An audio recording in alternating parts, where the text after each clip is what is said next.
ಆಮೇಲೆ ಆಮೇಲೆ ಆಮೇಲೆ ನೆಕ್ಸ್ಟ್ ಡೇ ಬೆಳಗ್ಗೆ ಸಂಡೇ ಫಸ್ಟು ಎದ್ದ ತಕ್ಷಣ ನಾನು ನಮ್ಮ ಯಜಮಾನ್ರ ತಲೆಗೆ ಎಣ್ಣೆ ಹಚ್ಚಬೇಕು ಆ್ಯಂಡ್ ಅವರು ನನ್ನ ತಲೆಗೆ ಎಣ್ಣೆ ಹಚ್ಚಬೇಕು.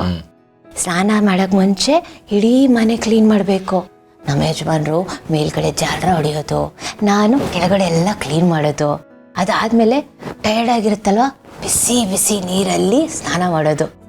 ಆಮೇಲೆ ಆಚೆಯಿಂದ ಪಾರ್ಸೆಲ್ ತಂದು ತಿನ್ನಬೇಕು.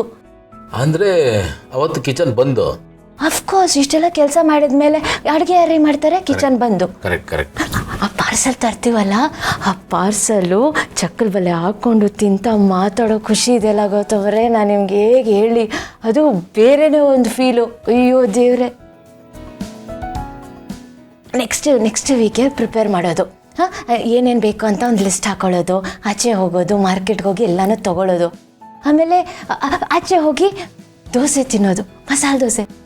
ಅದರಲ್ಲೂ ಬೆಣ್ಣೆ ದೋಸೆ ಸಿಗ್ಬಿಟ್ರೆ ನಮ್ಮನ್ನು ಹಿಡಿಯೋರು ಯಾರೂ ಇಲ್ಲ. ಸ್ವರ್ಗಕ್ಕೆ 3 ಹೆಗಣ ಅಂತಾರಲ್ಲ ಹಾಗೆ. ಅಯ್ಯೋ, ಅದೆಲ್ಲ ನೆನೆಸ್ಕೊಂಡ್ರೆ ಒಂಥರ ಆಗುತ್ತೆ. ಹೀಗೆ ಜೀವನ ಕಳೆಯುತ್ತೆ. ಮಕ್ಕಳಾಗ್ತಾರೆ, ಮಕ್ಕಳ ಎಜುಕೇಷನ್ನು. ನಾವು ಸೇವಿಂಗ್ಸ್ ಮಾಡಿಟ್ಟಿರೋದ್ರಲ್ಲಿ ಒಂದು ಚಿಕ್ಕ ಸೈಟ್ ತೊಗೊಳ್ಳೋದು, ಅದರಲ್ಲಿ ಒಂದು ಪುಟ್ಟ ಮನೆ ಕಟ್ಟೋದು, ಮನೆ ಮುಂದೆ ಫ್ಯಾಮ್ಲಿಗೆ ಆಗೋ ಥರದೊಂದು ಚಿಕ್ಕ ಕಾರು. ಅಷ್ಟೇ ಅಲ್ಲ, ಅಂದರೆ ತಿಂಗಳಿಗೆ 2 ಸಲ ಸಿನಿಮಾ ಕರ್ಕೊಂಡು ಹೋಗ್ಬೇಕು. ನಿಮ್ಗೆ ಇಷ್ಟುದ್ದ ಇದೆಯಲ್ರಿ? ಇನ್ನೂ ಇದೆ ಕೇಳಿಸ್ಕೊಳ್ಳಿ. ಸೊ ತಿಂಗಳಿಗೆ 2 ಸಲ ಸಿನಿಮಾ ಕರ್ಕೊಂಡು ಹೋಗ್ಬೇಕು. ವರ್ಷಕ್ಕೆ 2 ಹಾಲಿಡೇ. ಅಂದರೆ ಒಂದು ನಮ್ಮ ಅತ್ತೆ ಮಾವ, ಅಪ್ಪ ಅಮ್ಮ, ಮಕ್ಕಳನ್ನೆಲ್ಲ ಕರ್ಕೊಂಡು ಫ್ಯಾಮಿಲಿ ಟ್ರಿಪ್ಪು, ದೇವ್ರ ದರ್ಶನ, ದೇವಸ್ಥಾನಕ್ಕೆ. ಇನ್ನೊಂದು ನಮ್ಮಿಬ್ಬರಿಗಷ್ಟೆ. ನಿಮ್ಗೆ ಗೊತ್ತಾ, ನನಗೆ ಬೀಚ್ ಅಂದರೆ ತುಂಬ ಇಷ್ಟ. ಅಲ್ಲಿ ನಿಮ್ಮ ಕೈ ಹಿಡ್ಕೊಂಡು ನಾನು ಸೂರ್ಯೋದಯ ನೋಡಬೇಕು, ಸೂರ್ಯಾಸ್ತ ನೋಡಬೇಕು.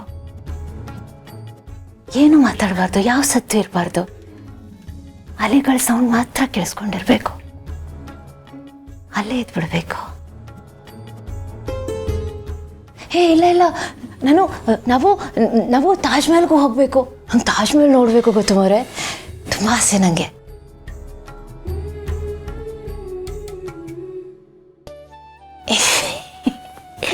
ಇನ್ನೊಂದು ಇದೆ, ಬಟ್ ಅದನ್ನ ನಾನು ಹೇಳಲ್ಲ. ಪರವಾಗಿಲ್ಲ, ಹೇಳ್ರಿ ಪ್ಲೀಸ್. ಇಲ್ಲ, ಅದರಲ್ಲಿ ಏನಿದೆ ಅದನ್ನ ಹೇಳ್ಬಿಡಿ. ನನಗೆ ಬೈಕ್ ಓಡಿಸ್ಬೇಕು ಅನ್ನೋ ಆಸೆ ಐತೆ. ಬೈಕ್ ಓಡಿಸ್ಬೇಕು ನಾನು. ಬೈಕ್ ಓಡಿಸ್ಬೇಕು ಅಂತ ಆಸೆ. ಜೀವ ಬೈಕ್ ಓಡಿಸ್ತಿರ್ಬೇಕಾದ್ರೆ ತುಂಬ ಆಸೆ ಆಗ್ತಿತ್ತು ನನಗೆ, ಬಟ್ ಧೈರ್ಯ ಸಾಲಿಲ್ಲ. ಇದೆಲ್ಲ ಮಾಡಬೇಕಿತ್ತು.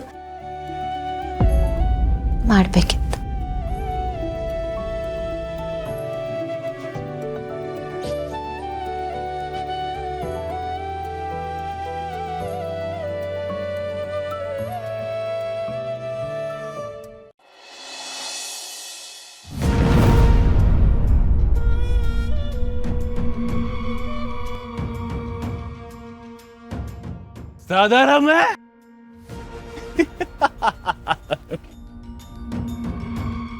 ಕುಡ್ದಿದ್ದೆಲ್ಲ ಹೇಳ್ದೋಯ್ತಲ್ಲ ನೀನು ನೋಡಿ. ಓ ಚೆಕ್ಕಿಂಗು ಖಾಲಿ ನೆಪ ಮಾತ್ರ, ಟಾರ್ಗೆಟ್ಟು ಜೇಡಿ. ನನಗೆ ಗೊತ್ತು ನೀವು ಯಾಕೆ ನನ್ನನ್ನು ಅಡ್ಡ ಹಾಕಿದ್ರಿ ಅಂತ. ಅದಕ್ಕೆ ಕಾರಣ ಇವಳು ಹೇಳಿದಕ್ಕೆ ತಾನೇ ನೀವು ನನ್ನನ್ನು ಅಡ್ಡ ಹಾಕಿರೋದು. ರೇ, ಏನ್ರಿ ಮಾತಾಡ್ತಾ ಇದ್ದೀರಾ? ಕನ್ನಡ ಸ್ವಾಮಿ, ಕನ್ನಡದ ಕಂದ ನಾನು. ಕನ್ನಡ ಬಿಟ್ಟು ನಾನು ಬೇರೆ ಏನು ಮಾತಾಡಲ್ಲ. ರೇ, ವಿಷಯ ಏನು ಗೊತ್ತೇನ್ರಿ, ನನಗೆ ಈ ಎಣ್ಣೆಗಿಂತ ಜಾಸ್ತಿ ಆ್ಯಂಡ್ ನನ್ನ ಹನಿಗಿಂತ ಜಾಸ್ತಿ ತಲೆ ಗಿರ್ರನ್ಸಿದ್ ಯಾವ್ದು ಗೊತ್ತಾ?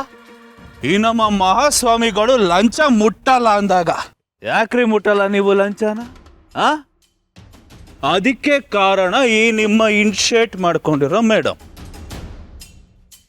ನೀನೇ ತಾನೇ ಕಾರಣ, ನೀನೇ ತಾನೇ ಹಾಕೊಟ್ಟಿರೋದು, ಗೊತ್ತು ನನಗೆ. ಅಲ್ಲ ರೇ, ಇಷ್ಟು ದೊಡ್ಡ ರೋಡಲ್ಲಿ, ಇಷ್ಟು ದೊಡ್ಡ ಏರಿಯಾದಲ್ಲಿ 100 ಗಾಡಿಗಳು ಓಡಾಡ್ತವೆ. ಅದರಲ್ಲಿ ನೀವು ನನ್ನ ಗಾಡಿನ ನಿಲ್ಸಿದ್ದು ಯಾಕೆ? ಬೇಕು ನನಗೆ ಉತ್ತರ. ಯಾಕೆ ನಿಲ್ಸಿದ್ರಿ ನೀವು ಅಂತ? ಯಾಕೆಂದ್ರೆ ನಿಮಗ್ ಗೊತ್ತು, ತಿತ್ತು ಅದರಲ್ಲಿ ಬರ್ತಿರೋದು ಜೇಡಿ ಅಂತ. ಆ್ಯಂಡ್ ಅದನ್ನ ನಿಮ್ಮ ಕಿವಿಗೆ ಚುಚ್ಚಿರೋದು ಇವಳೆ. Am I right? I am always. ರೇ ಏನೇನೋ ಮಾತಾಡ್ಬೇಡ್ರಿ, ಇದು ರೂಟೀನ್ ಚೆಕಪ್ಪು. ಎಲ್ಲ ವೆಹಿಕಲ್ಸ್ನು ಚೆಕ್ ಮಾಡ್ತಾ ಇದ್ದೀವಿ, ಅದೇ ರೀತಿ ನಿಮ್ದು ಚೆಕ್ ಮಾಡಿದ್ದೀವಿ. ಹ್ಞೂ ನಮ್ದೆ ಕಣಪ್ಪ, ನಮ್ದೆ. ಕೇಳಿಸ್ಕೊಳ್ರೋ ರೊಟೀನ್ ಅಂತೆ. ಏನ್ ಕಿವಿ ಲಾಲ್ವಾಗಿ ಇಟ್ಕೊಂಡಂಗೆ ಕಾಣಿಸ್ತಾ ಇದೀನ? ನೋಡಿ, ನಂಬೋದು ಬಿಡೋದು ನಿಮ್ಮಿಷ್ಟ. ನಾವು ರೂಲ್ಸ್ ಪ್ರಕಾರ ಮಾಡ್ತಾ ಇದ್ದೀವಿ ಅಷ್ಟೇ. ಓಹೋ, ಮಧ್ಯರಾತ್ರಿಯಲ್ಲಿ ರೂಲ್ಸ್ ಅನ್ನು ನೆನೆಸಿಕೊಂಡ ನಮ್ಮ ಇನ್ಸ್ಪೆಕ್ಟರ್ ಅವರು. ಕಂಡಿದ್ದೀನಿ, ಕೂತ್ಕೊಳ್ರಿ ನಿಮ್ಮ ರೂಲ್ಸ್. ಸರ್, ರೇ ಸ್ವಾಮಿ, ನಿಜ ಹೇಳ್ರಿ, ನಿಜ ಹೇಳ್ಬೇಕು. ನಿಮಗೆ ಬತ್ತಿ ಇಟ್ಟಿದ್ದು ಇವಳೆ ತಾನೆ? ಅವಳೆ ತಾನೆ? ಮಾತು ಹಿಡ್ತದಲ್ಲೇ ಇರಲಿ. ಅವ್ರನ್ನ ಯಾರಂತ ತಿಳ್ಕೊಂಡೆ? ಅವ್ರು ನಮ್ಮ madam.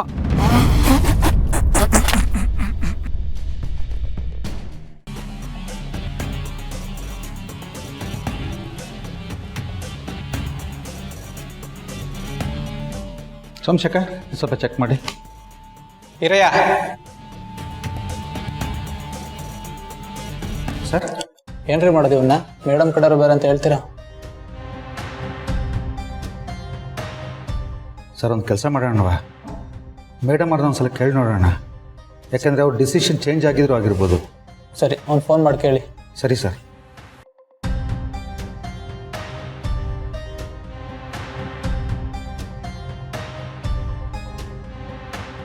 Hello. Good morning madam. Good morning ಅಣ್ಣ, ಹೇಳಿ. ಮೇಡಮ್, ನೆನ್ನೆ ಜಯದೇವನ್ ಅವ್ರನ್ನ ಸ್ಟೇಷನಿಗೆ ಕರ್ಕೊಂಬಂದಿದ್ವಲ್ಲ, ಅವ್ರ ಮೇಲೆ ಇನ್ನೂ ಆ್ಯಕ್ಷನ್ ತೊಗೊಂಡಿಲ್ಲ ಮೇಡಮ್. ಮೆಡಿಕಲ್ ಚೆಕಪ್ ಮಾಡಿಸಿದ್ದೀವಿ, ರಿಪೋರ್ಟ್ ಕೂಡ ಬಂದಿದೆ. ಇವ್ರನ್ನ ಕೋರ್ಟಿಗೆ ಪ್ರೊಡ್ಯೂಸ್ ಮಾಡೋದಾ ಬೇಡವಾ ಅಂತ ಇನ್ನೊಂದ್ಸಲ ಕನ್ಫರ್ಮ್ ಮಾಡ್ಕೊಳ್ಳೋಣ ಅಂತ ಫೋನ್ ಮಾಡಿದೆ ಮೇಡಮ್. ಯಾಕೆಂದರೆ ಇವರು ನಿಮಗೆ ನಿನ್ನೆ ಅವ್ರು ಮಾತಾಡಿದ್ದು ಕೇಳಿದ ಮೇಲೂ ನಾನು ಅವ್ರ ಮೇಲೆ ಕನಿಕರ ತೋರಿಸ್ತೀನಿ ಅಂತ ನಿಮ್ಗೆ ಅನ್ಸತ್ತಾ ಅಣ್ಣ? ಇಲ್ಲ ಮೇಡಮ್. ಕಾನೂನು ಎಲ್ಲರಿಗೂ ಒಂದೇ, ಪ್ರೊಸೀಜರ್ ಏನಿದೆಯೋ ಅದನ್ನೇ ಮಾಡಿ. ಅವ್ನು ಇರಬೇಕಾಗಿದ್ದ ಜಾಗಕ್ಕೆ ಬಂದಿದ್ದಾನೆ, ಇವತ್ತೇ ಕೋರ್ಟಿಗೆ ಪ್ರೊಡ್ಯೂಸ್ ಮಾಡಿ. ಸರಿ ಮೇಡಮ್. ಸರ್, ಮೇಡಮ್ ಹೇಳ್ತಾ ಇದ್ದಾರೆ ಇವ್ರನ್ನ ಕೋರ್ಟಿಗೆ ಪ್ರೊಡ್ಯೂಸ್ ಮಾಡಬೇಕಂತೆ. ಏನು ಗುರಾಯಿಸ್ತಾ ಇದೆಯಾ? ಹೋಗು, ಕೋರ್ಟಲ್ಲಿ ಫೈನ್ ಕಟ್ಟೋಕೆ ಗೊತ್ತಾಗುತ್ತೆ. ತಾಳ್ರಿ, ಫೈಲ್ ರೆಡಿ ಮಾಡಿ ಕೋರ್ಟ್ ಸಬ್ಮಿಟ್ ಮಾಡಿ.